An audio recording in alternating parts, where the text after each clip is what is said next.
Pimply राज्य में आज राजा भीमदेव ने अपने दरबार में एक वैचारिक सम्मेलन का आयोजन किया था, जिसमें पूरे भारतवर्ष के विद्यालयों के सबसे उत्कृष्ट विद्यार्थी भाग ले रहे थे।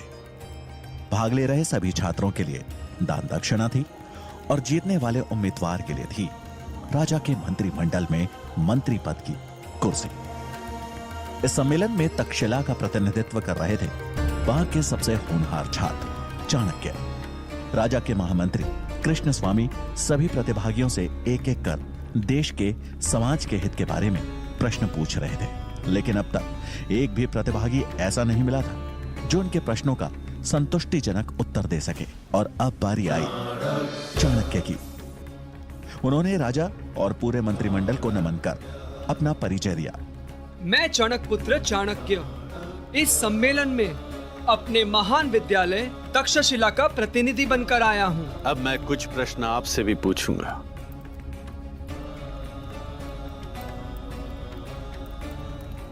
उनके चेहरे पर एक शालीनता का भाव था। महामंत्री ने चाणक्य से अपना पहला प्रश्न पूछा। ये बताओ कि सबसे बड़ा शत्रु कौन है? अहंकार। वहां बैठे मंत्रीगणों ने चाणक्य की प्रशंसा की। अच्छा, ये बताओ कि सबसे बड़ा धन क्या है? विद्या। उत्तर सुन प्रतिभागियों ने तालियां बजानी शुरू कर दी, लेकिन राजा भीमदेव ने उस उत्तर में कोई रुचि नहीं दिखाई। उनके लिए एक राजा के राजकोष का धन ही सबसे बड़ा धन था। महामंत्री ने तीसरा प्रश्न पूछा। और सबसे बड़ा वीर कौन है? दानवीर।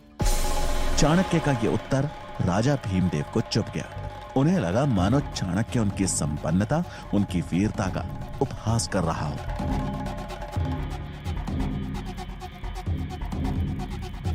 चाणक्य राजा की भावनाएं भांप गए, लेकिन बगैर किसी चिंता के भाव को उजागर किए खड़े रहे।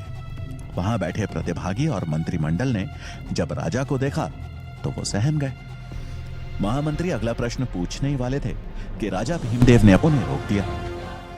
इस ब्राह्मण छात्र से अगला प्रश्न हम पूछेंगे। सभा में सन्नाटा छा गया।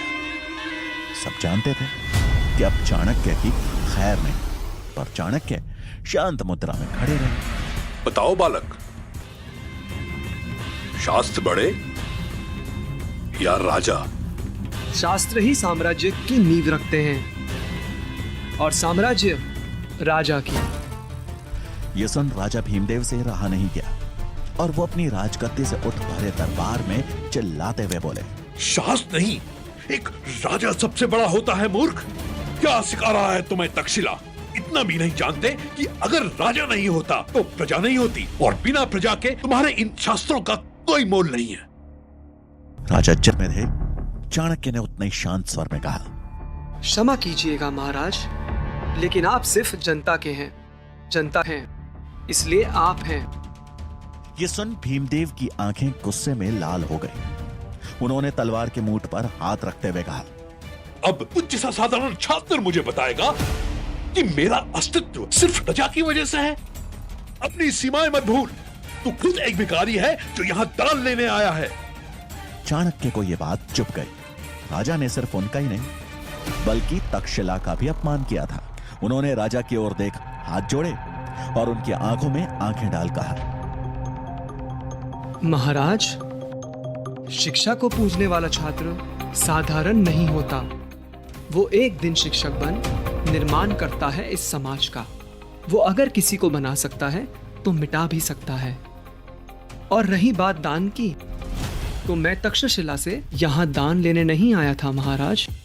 मुझे लगा यहां ज्ञान की पूजा होती है, पर मैं गलत था। जहां शास्त्रों का मान नहीं किया जाता, वहां मैं एक क्षण नहीं रुकना चाहता। ऐसा कहते हुए उन्होंने राजा को प्रणाम किया और दरबार से बाहर जाने लगे। उन्हें जाता देख राजा ने अपनी तलवार खींच ली और कहा, तुझे जाने की आज्ञा किसने दी? चाणक्य के कदम वहीं रुक गए और उन्होंने पलटकर अपना शीश झुकाते हुए कहा, क्षमा महाराज, अगर मैंने आपके सम्मान को ठेस पहुंचाई हो। ये एक सम्मेलन है और मैंने बस अपने विचार व्यक्त किए। राजा भीमदेव का क्रोध 7वें आसमान पर था। वो तलवार उठाकर जैसे ही चाणक्य की ओर बढ़े, महाराज,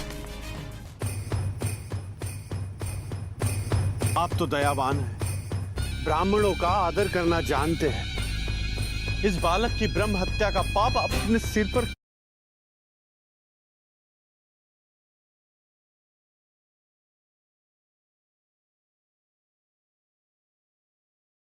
क्यों ले रहे हैं?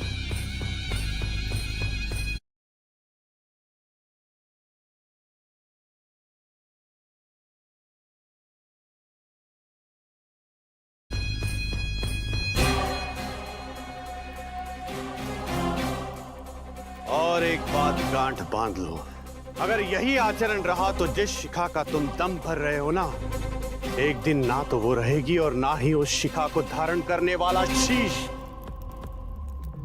इस बात को कुछ साल बीत गए। भीमदेव के दरबार से निकाला गया तक्षशिला का यह छात्र आज उसी शिक्षा के मंदिर में आचार्य चाणक्य के नाम से प्रसिद्ध था। आज चाणक्य अपने शिष्यों को राजनीति के बारे में पढ़ा रहे थे कि तभी एक विद्यार्थी ने उनसे पूछा, आचार्य, क्या आपको उस दिन राजा भीमदेव से डर नहीं लगा? उनके हाथ में तलवार, दरबार में सैनिक थे, किंतु आप तो निहत्थे थे। चाणक्य मुस्कुराए और बोले, निहत्था कहाँ था? मेरे पास मेरा सबसे बड़ा शस्त्र था। ये सुन वहां बैठे शिष्य एक दूसरे का मुंह ताकने लगे। चाणक्य ने उनकी विडंबना भांप ली। बुद्धि, यही मेरा शस्त्र था और है। एक बुद्धिमान व्यक्ति अपनी बुद्धि, चातुर्य और विवेक से किसी भी युद्ध में विजयी हो सकता है, फिर चाहे परिस्थिति कितनी भी बुरी क्यों ना हो। ये सुन छात्रों को यकीन हो गया कि उनके आचार्य कोई साधारण आचार्य नहीं है। चाणक्य अगला पाठ शुरू करते कि तभी उन्हें तुरंत पुस्तकालय में पहुंचने का संदेश मिला।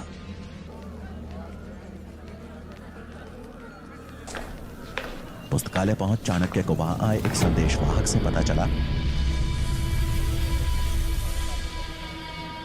कि गांधार के राजा आंबी ने बिना लड़े ही मैसेडोनिया के सम्राट सिकंदर के सामने आत्मसमर्पण कर दिया है और अब सिकंदर की नजर संपूर्ण भारत पर है। खबर सुन चाणक्य चकित रह गए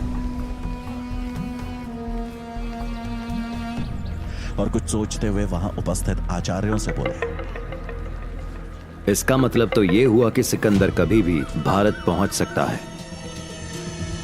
हमें भारत को बचाना होगा। ये तभी संभव है जब भारत अखंड बने।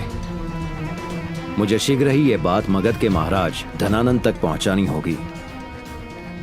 चाणक्य की बात सुनकर आचार्य मेघनाथ हंसते हुए बोले, आप तो जानते हैं ना धनानंद कैसा राजा, और भला वह आपकी बात क्यों मानेगा? यह सुनकर चाणक्य ने जवाब दिया, मैं खुद जाऊंगा मगध और अखंड भारत का प्रस्ताव उनके सामने रखूंगा। मुझे विश्वास है वो भी भारत को विदेशी आक्रमणों से बचाना चाहेंगे। मेघनाथ बोले, धनानंद सुनेगा और वो भी आपका प्रस्ताव? भीमदेव के दरबार से बचकर निकल आए, अपने को भाग्यशाली समझिए। धनानंद के दरबार गए तो मान और जान दोनों से हाथ धोना पड़ेगा। मेरा सुझाव मानिए और केवल अपना काम कीजिए, बच्चों को शिक्षा देने का काम। भलाई इसी में है। ये सुन के चाणक्य हैरानी से बोले, आचार्य, मैं एक ब्राह्मण हूं और ब्राह्मण का कर्तव्य होता है लोगों को सही दिशा दिखाना। अगर राजा धनानंद अपनी दिशा से भटकेंगे तो ये मेरा कर्तव्य है कि मैं उन्हें सही रास्ता सुझाऊं, नहीं तो सर्वनाश के सिवा कुछ नहीं होगा यहां। आप अपना कर्तव्य भूल गए हों, पर मैं ऐसा नहीं कर सकता। मुझे आज ही मगध के लिए निकलना होगा। उनके जाते ही मेघनाथ मनी मन बोले, इस बार तो ये नहीं लौटने वाला। चाणक्य तक्षशिला से मगध के लिए निकल पड़े और 5 दिन का लंबा सफर तय कर पहुंच गए मगध की राजधानी पाटलिपुत्र। उन्हें नगर में कदम रखे कुछ ही क्षण हुए थे कि पाटलिपुत्र की जनता पर हो रहे अत्याचार की सच्चाई उनके सामने थी। नगर के चौराहे पर कुछ सैनिक फांसी के फंदे से लटक रहे मृत शवों को नीचे उतार रहे थे। ये देख चाणक्य को समझने में देर नहीं लगी कि उन्हें सामूहिक मृत्युदंड दिया गया है। तभी एक महिला की आवाज उनके कानों पर पड़ी, जो अपने बेटे के मृत शरीर से लिपट वहां खड़े सैनिक से रोते रोते बोली, और कितने लोगों को खोना होगा हमें, और कितनों को मारोगे तुम लोग? अगर हम कर नहीं दे पाए तो क्या सारी प्रजा को मार दोगे? उस औरत की बात सुन उस सैनिक ने गुस्से में उसे धक्का मारते हुए कहा, ए बुढ़िया, अगर ज्यादा आवाज करेगी तो तुझे भी लटका दूंगा इसी फंदे पे। ऐसा कहकर उस सैनिक ने उसके बेटे के शव को उठाकर बैलगाड़ी में लाद दिया। चाणक्य से ये देखा नहीं गया। उस औरत के पास पहुंचे और उसे सहारा देते हुए बोले, माता संभालिए खुद को, उठिए उठिए उठिए। ऐसा कहकर उन्होंने उस रोती हुई बूढ़ी महिला को एक पेड़ के नीचे बैठाया और बोले, माँ, मैं आपका दुख तो कम नहीं कर सकता, ना ही मैं आपका पुत्र आपको लौटा सकता हूं, लेकिन इतना अवश्य कह सकता हूं कि शीघ्र ही इन परेशानियों का हल खोज लूंगा। मैं राजा धनानंद के दरबार जा रहा हूं और वचन देता हूं कि प्रजा के दुख से मैं उन्हें अवगत कराऊंगा। ये राज्य ऐसे नहीं चल सकता, उन्हें इस समस्या का समाधान करना ही होगा।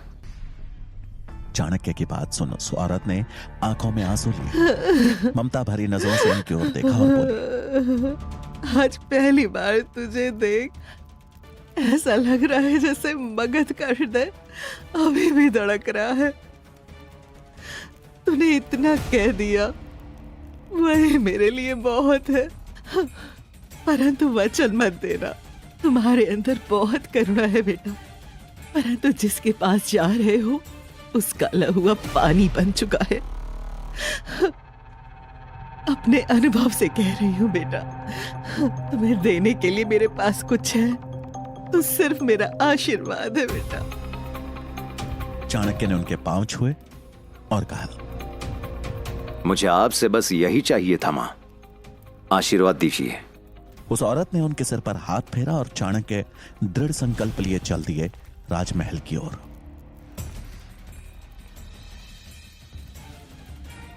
चाणक्य जब महल पहुंचे, आप कौन हैं? चाणक्य ने उस द्वारपाल की ओर देखते हुए कहा, मैं तक्षशिला का आचार्य चाणक्य हूं। एक महत्वपूर्ण कारण हेतु मेरा महाराज धनानंद से मिलना अत्यंत आवश्यक है।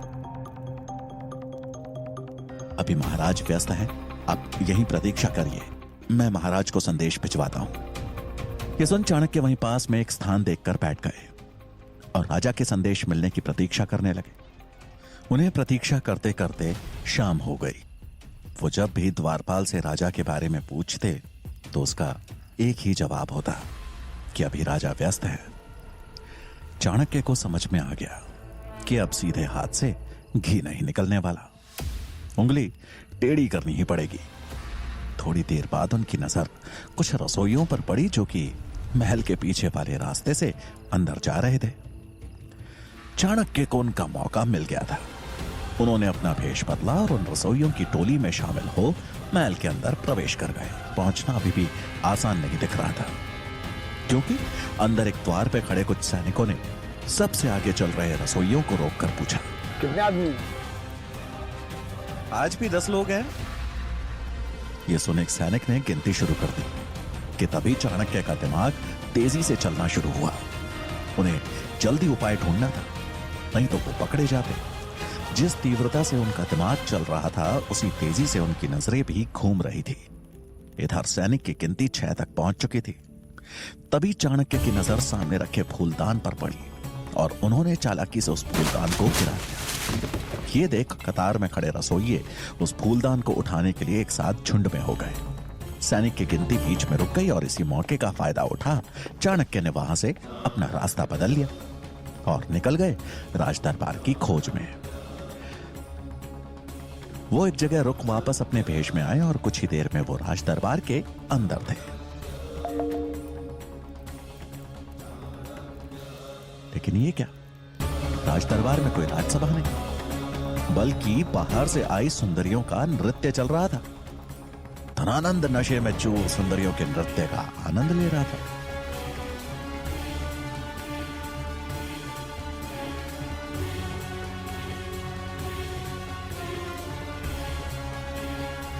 अचानक उसकी नजर मैली धोती पहने ब्राह्मण पर पड़ी। कौन हो तुम? अंदर कैसे आए? नृत्य वहीं रुक गया। चाणक्य ने अपने हाथ जोड़ बड़े ही शांत भाव से कहा, प्रणाम महाराज, मैं तक्षशिला का आचार्य चाणक्य। धनानंद को चाणक्य का यूं आना अच्छा नहीं लगा, लेकिन उसने अपना गुस्सा शांत करते हुए थोड़ा नरम भाव से कहा, प्रणाम आचार्य। ऐसी क्या वजह थी जो आप बिना बताए अंदर आ गए? चाणक्य बोले, मैंने द्वारपाल को संदेश दिया था। लेकिन तभी उनकी बात को काटते हुए धनानंद ने कहा, तो अगर द्वारपाल ना बोलेगा तो आप ऐसे बिना बताए चोरों की तरह चले आएंगे अंदर? कहां गई आपकी शिक्षा? चाणक्य गंभीर भाव से बोले, इस अपराध के लिए क्षमा महाराज, लेकिन मेरा आपसे मिलना अत्यंत आवश्यक था। धनानंद ने अपने आसन पर ही बैठते हुए कहा, ऐसी भी क्या बात करनी है आपको जो आप थोड़ी प्रतीक्षा भी नहीं कर सके? हम भी तो जरूरी काम कर रहे हैं। आपका भाग्य अच्छा है कि हम ब्राह्मणों को नहीं मारते, वरना अब तक ये शीश धरती पर होता। ये कहते हुए राजा धनानंद ने एक गहरी सांस ली और कहा, अब जब आपने इतना साहस दिखाई दिया है तो बताइए, क्या बात करनी है आपको? चाणक्य चिंतित भाव से बोले, गांधार के राजा आम्बी ने मैसेडोनिया के सम्राट सिकंदर के सामने आत्मसमर्पण कर दिया है। अब सिकंदर कभी भी भारत पहुंच सकता है।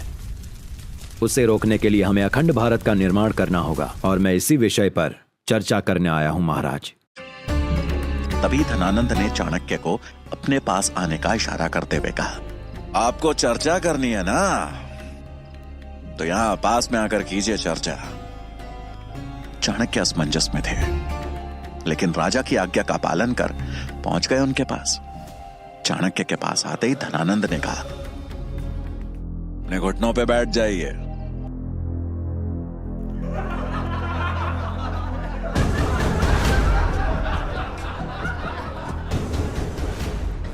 चाणक्य ने इस अपमान को सह लिया, क्योंकि उस समय उनके मन में सिर्फ और सिर्फ प्रजा और देश की चिंता थी। वो बैठे ही थे कि धनानंद ने उनकी तरफ गुस्से से देखा और कहा, ये है तेरी औकात। अब तू मुझे सिखाएगा कि राज्य कैसे चलाना है, कैसे सुरक्षा करनी है? अब तू बताएगा मुझे कि अपने राज्य का विस्तार कैसे करना है? तो कौड़ी का शिक्षक है तू, चुपचाप अपना काम कर। युद्ध के बारे में सोचना और लड़ने का काम हमारा है, समझा? क्षमा महाराज, मेरी शिक्षा ने मुझे यही सीख दी थी कि ये राज्य जितना आपका है उतना ही हम सबका है। मैं तो अपना कर्तव्य समझ आपसे मदद मांगने आया था कि भला आप ही हैं जो सिकंदर को रोकने का सामर्थ्य रखते हैं। धनानंद गुस्से में खड़ा होकर गरजा, मैं अपने सामर्थ्य का ज्ञान है, और जब सिकंदर मगध पर आक्रमण की सोचेगा तो हम उससे निपट लेंगे। सीमा सुरक्षा राजा का नहीं, सैनिक का कार्य है।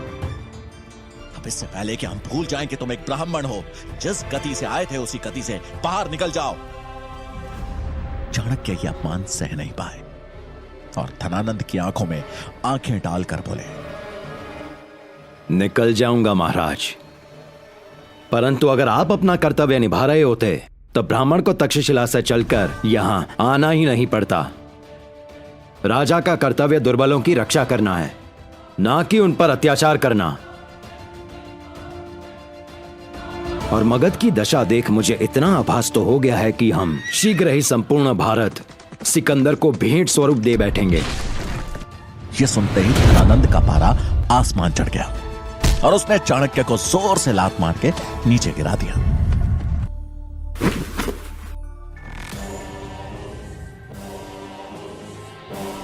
ब्राह्मणों का मान सम्मान इस चोटी में होता है ना, इस दरिद्र ब्राह्मण को इसकी चोटी से खींचते हुए बाहर ले जाओ। सैनिकों ने तुरंत आज्ञा का पालन किया और चाणक्य को चोटी से खींचते हुए द्वार की तरफ ले जाने लगे। द्वार तक पहुंचने से पहले ही चाणक्य ने उन सबको एक जोर का धक्का दिया, जिससे वो सैनिक लड़खड़ाकर गिर गए। अब चाणक्य ने अपनी शिखा खोलनी शुरू की और गुस्से में उबलते हुए धनानंद की तरफ बढ़ते हुए गर्जना की।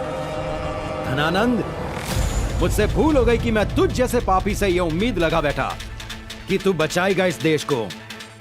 एक शिक्षक का, एक ब्राह्मण की शिखा का अपमान किया है तूने।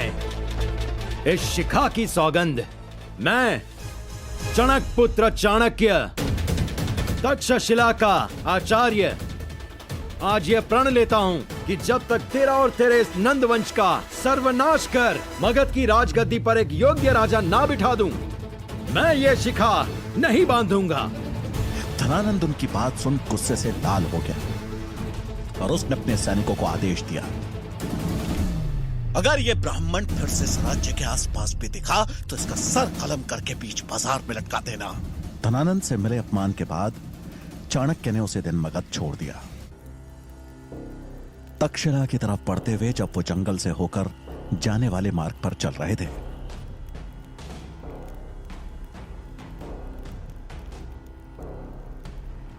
तो उनकी नजर उसी मार्ग पर आगे चल रहे एक 14 साल के बच्चे पर गई। वो बच्चा अकेला था।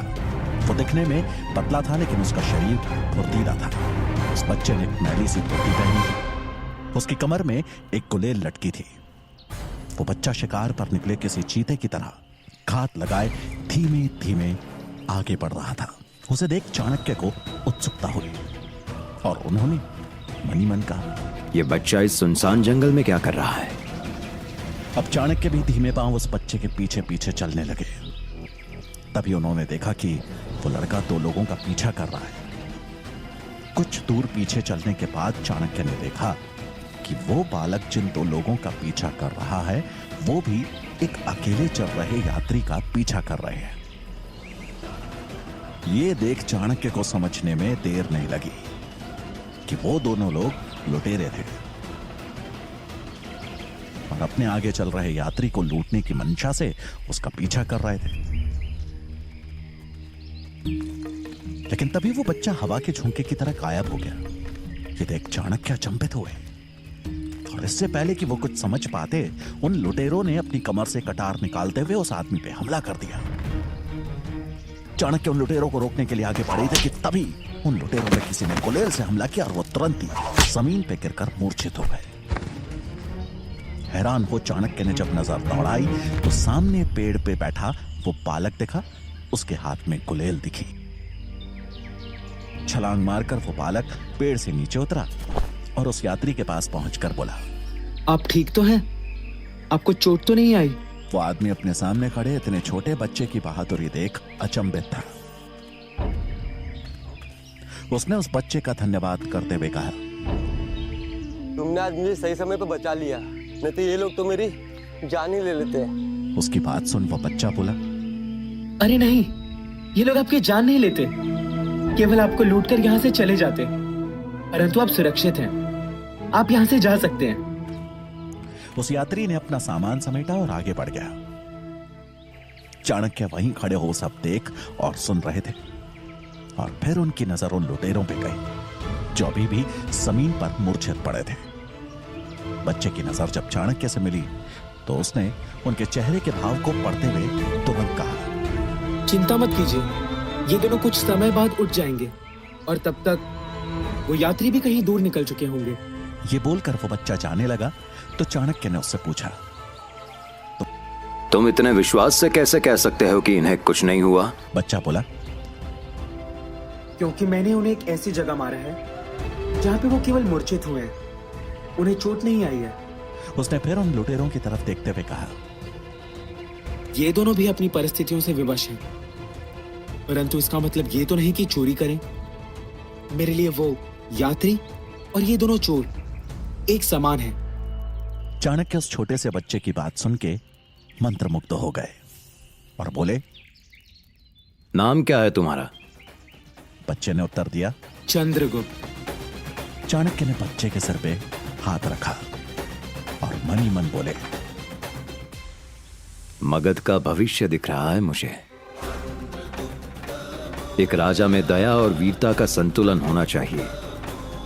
मनुष्य को उसकी प्रकृति के अनुसार पहचानने की नजर होनी चाहिए, तभी वो न्याय करने के लिए सक्षम होता है।